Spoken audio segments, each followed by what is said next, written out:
Julius Caesar, the man whose name literally became the word for emperor, once got kidnapped by pirates, and then got mad they didn't ask for a higher ransom. And that's not even the weirdest thing about him. Yeah, let that simmer for a second. Because if the pirate story isn't the strangest thing, you know we're about to go places. Caesar is one of those historical figures everyone thinks they understand. Laurels, legion speeches, the whole Shakespeare dramatic stabbing package. But the real guy was messier, funnier, pettier, and honestly way more unhinged than the marble statues let on. Brilliant? Absolutely. Flawed? Spectacularly. So let's get into 11 unexpected facts about the most overachieving drama magnet in Roman history. And trust me, we're starting wild. Number 1, Caesar was kidnapped by pirates and treated them like interns. What if I told you the most powerful man in Rome once acted like the CEO of his own kidnapping? At around 25, Julius Caesar gets grabbed by Cilician pirates who demand 20 talents of silver. 20! And Caesar basically goes,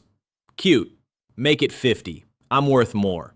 The sheer confidence. The man negotiated his own ransom upward like he was haggling over influencer rates. For 38 days, he lived on their ship, except lived is generous. He lectured them on poetry. He told them to shut up when he wanted to sleep. He exercised on deck like it was a luxury cruise gym. And whenever they laughed, he reminded them, very casually, that he'd come back and crucify them. They thought he was joking. He wasn't. After his release, Caesar raised a fleet, hunted the pirates down, and crucified them, but ordered their throats cut first as a mercy. Dark, wild, classic Caesar. Charm, ego, strategy, and violence braided into one very chaotic rope. And that wasn't the only time Caesar's ego rewrote the rules. Which brings us to something far more personal. Number 2, he was obsessed with his hairline. Before we talk about conquests and power plays, let me show you the one battlefield Caesar absolutely could not win. His hairline. Yes, the man who marched through Gaul like it was an ADHD side quest was genuinely terrified of going bald. Ancient writers like Suetonius flat out say Caesar greatly feared baldness, which in Rome was considered unmanly, unattractive, basically a sign that the gods were roasting you from above. So what did Caesar do? He weaponized fashion. That iconic laurel wreath you see on every statue, the shiny green crown of victory and glory, he got the political honor once, and then never took the thing off, ever. Not because he loved the symbolism, because it hid the thinning top he hated. Picture it, Caesar, undefeated general, wearing his leafy headband non-stop like it's the ancient Roman version of refusing to take off your beanie at brunch. Conquering Gaul? Easy. Conquering male pattern baldness? Impossible. It's one of the rare moments where Caesar feels almost painfully human. This man who built empires but couldn't handle a receding hairline. And speaking of that laurel, it leads directly into another thing he built that didn't exactly go as planned. Number 3, he was the first Roman to build a permanent public calendar, and it immediately broke. You'd think the guy who could reorganize entire provinces could at least keep track of days on a calendar. Apparently not. So here's the deal. By 46 BCE, Rome's old lunar calendar was a flaming disaster. Months drifting, festivals popping up in the wrong seasons, politicians manipulating days for extra time in office, pure chaos. Caesar steps in and says, enough, we're fixing this. He brings in the astronomer Sosigenes of Alexandria, adds 10 whole days to the year, introduces the leap year system, and boom, the Julian calendar is born. The one we still basically use today. Except the priests messed it up immediately, like instantly. They misunderstood the leap year rule and started adding leap years every 3 years instead of every 4. Within a decade, the months were sliding around again like a busted iPhone calendar app. Augustus had to come along later and clean it up by skipping leap years for a while. Imagine inheriting an empire and also your uncle's broken calendar system. Rough. So yes, Caesar gave us time itself, and even that started glitching. But the calendar wasn't the only thing he redesigned that raised eyebrows, especially his clothing choices. Number 4, he was a fashion rebel, which was a big deal in Rome. Look, I know you're probably thinking, how dramatic can clothing really be? Oh, just wait.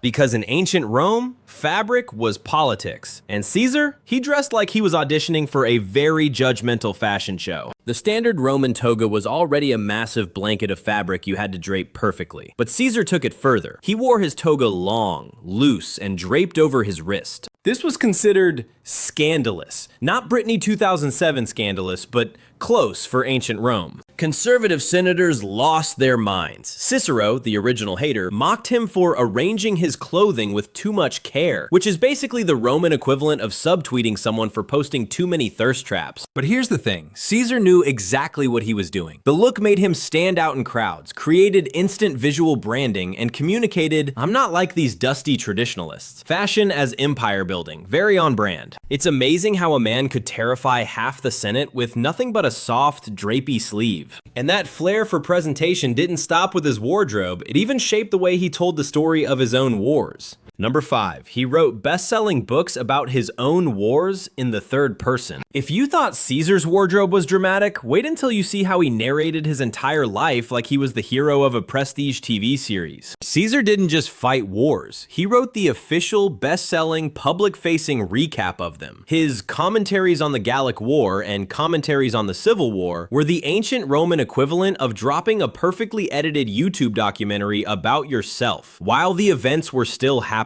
And the man wrote in the third person, always Caesar, never I. Caesar defeated the enemy brilliantly. Caesar spared the innocent. Caesar, through his unmatched genius, humble? Absolutely not. Effective? Oh yeah. The books were clear, simple, and designed to make him look like the calm adult in a room full of panicked idiots. People loved them. They were page turners. Soldiers carried copies, senators gossiped about them.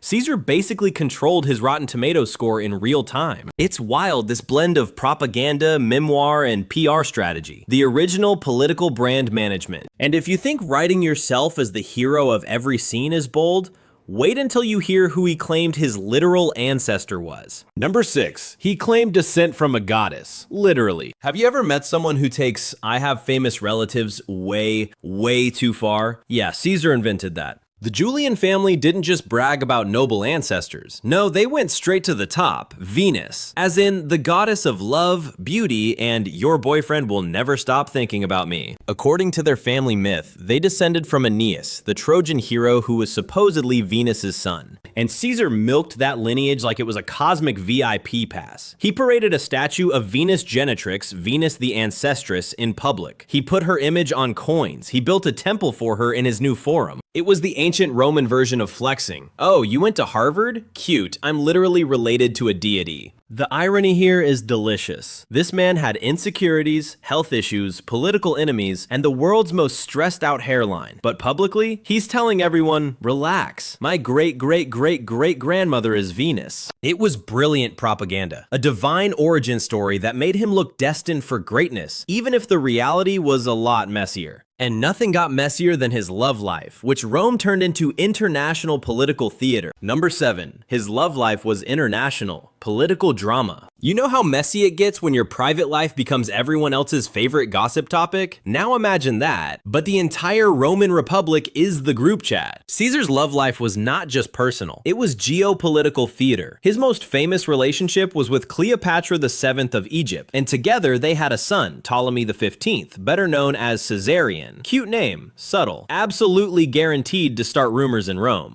But it didn't stop there. Roman politics had zero chill. His enemies weaponized every whisper, every friendship, every late-night meeting. They accused him of affairs with powerful women and powerful men. The most famous? King Nicomedes IV of Bithynia. Caesar visited the king as a young man and boom, the Senate started calling him the Queen of Bithynia. Yes, senators, grown men, running a republic, using middle school insults as political strategy. And here's the ethical reality. These accusations weren't about sexuality. They were about power, public humiliation as a weapon. Rome didn't care who Caesar actually slept with. They cared about knocking him off the pedestal he'd built for himself. But beneath all the gossip, rumors, and snide Senate jokes was a man whose private vulnerabilities were catching up to him, including the ones inside his own body. Number 8, Caesar was a health freak with very specific weaknesses. For a guy who looked unstoppable on the battlefield, Caesar's body had a habit of occasionally hitting the emergency brake, hard. Here's the thing, Caesar was fit. Ancient sources gush about his stamina, how he could march long distances without tiring, survive brutal campaigns in Gaul, and outlast soldiers half his age. He was that friend who's annoyingly good at everything and somehow still has abs. But then came the flip side. Sudden fainting spells, strange collapses in public, moments where his body just said, nope, we're done here. Writers like Suetonius describe episodes where Caesar would seize, stumble, or briefly lose awareness, potentially symptoms of epilepsy, though nobody can diagnose him from 2,000 years away. Still, imagine being the most powerful man in Rome and having to pretend your own flesh wasn't glitching in front of an entire Senate. Brutal.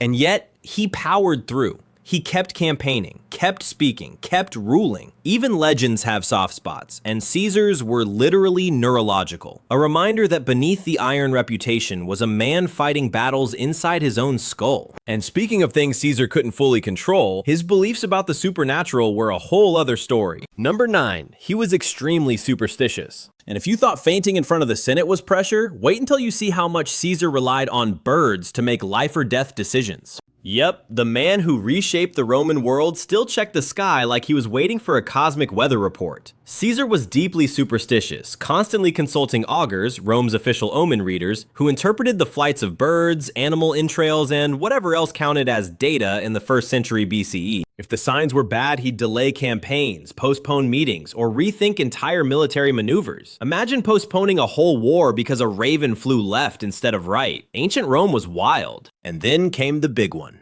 the Ides of March. His wife Calpurnia begged him not to leave the house after nightmares of his murder. The omens were awful. Priests warned him. Senators whispered. Everything screamed, stay home, dude. But Caesar, being Caesar, dismissed it all. Maybe pride kicked in. Maybe politics demanded it. Maybe he was just tired of acting like the birds were his life managers. Either way, he walked into the Senate and into history. But the strangest part? His death wasn't a chaotic mob attack. It was painfully, personally familiar. Number 10, he wasn't killed by a mob, he recognized almost every attacker. Remember all those senators who joked about his clothes, his love life, his everything? Yeah, some of them came back in the worst way possible. The popular image is a frenzied crowd stabbing Caesar in a blur of chaos. But the real scene? Much colder, much quieter, and far more personal. Out of the 60-plus conspirators, many were former allies, men Caesar had promoted, pardoned, or enriched. Plutarch describes him entering the Senate, surrounded by faces he knew well, and realizing only too late that the circle forming around him wasn't a greeting, it was a trap. The first stab came from Servilius Casca. Caesar grabbed his arm and reportedly shouted, "Casca, you villain, what are you doing?" Not exactly Shakespeare, but way more human. Then the others closed in, one wound after another, a slow-motion betrayal. And then Brutus late to the attack, but symbolically devastating joined in.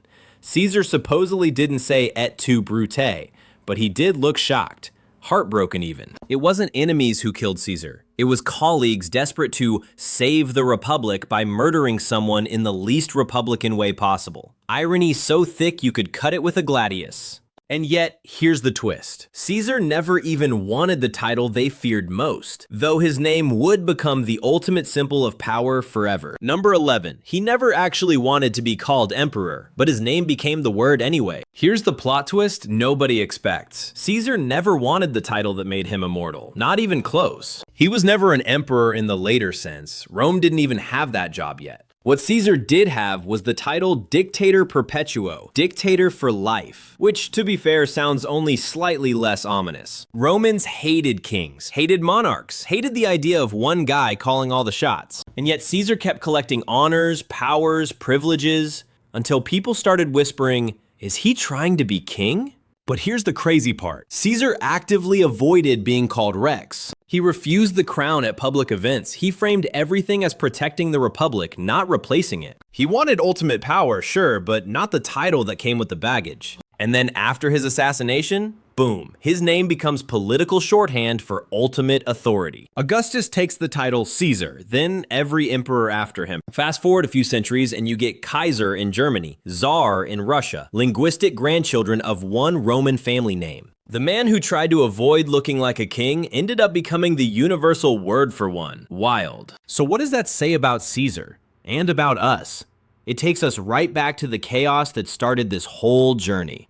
The pirate story felt wild at the start, but now it's just one thread in a life that was chaotic, brilliant, insecure, ruthless, and unforgettable. Julius Caesar wasn't a marble statue come to life. He was a deeply contradictory human being navigating a world where ego, ambition, fear, superstition, charm, and violence were all mixed together like some ancient Roman cocktail you should absolutely not drink. His legacy is a warning and a fascination. A reminder that people who shape history are never the clean, polished versions we learn in school. They're messy, they're complicated, they're terrifying and relatable at the same time. If you want more deep dives into the surprising, messy humans behind historical legends, hit subscribe. History's weirder and more relatable than you think.